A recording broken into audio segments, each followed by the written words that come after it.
We always look at charts with trend lines and patterns, but there is an angle we often miss: order flow. Order flow focuses on buy and sell orders, giving a glimpse into the market's supply and demand dynamics, and with that, we can anticipate trends and identify key price levels. Among the countless tools and indicators available for order flow trading, we are going to cover the three most commonly used ones today: the depth of market, volume profile, and footprint charts. The depth of market tool visualizes the order book to show active order placed in the market. By observing the number of orders at different price levels, we can assess the market sentiment and liquidity. In contrast, the volume profile displays the volume of completed trades at various price levels. A spike in volume indicates that buyers and sellers were actively trading at that price, often forming key support or resistance levels. The price level with the highest volume is called the point of control, which reflects the price area with the most trading activity and interest. On the other hand, low volume areas suggest a lack of agreement between buyers and sellers, leading to quicker price movements through those levels.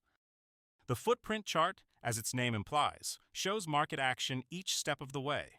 Instead of simply showing the total trade volume, it displays the actual buy and sell spread for each candle, providing a more granular perspective on market activity. Let's look at how we can trade with order flow indicators. Before we apply any indicators, the first thing is always to identify market trend and structure. The market here first had a downtrend, reached a lower low, and started to bounce back up. Coupled with the volume profile, we can see the recent drawback has reached the point of control and started to consolidate.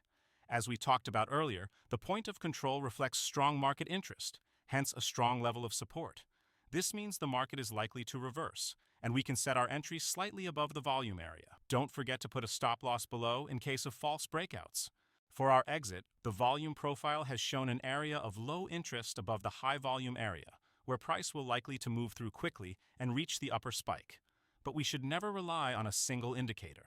In this example, we will use the trend-based Fibonacci extension.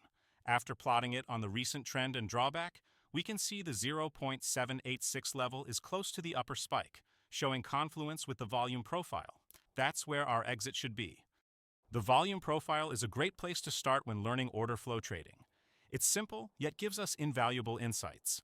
If you are interested in other topics about order flow trading or just trading in general, let us know in the comment. Don't forget to like and subscribe, and we will see you in the next video.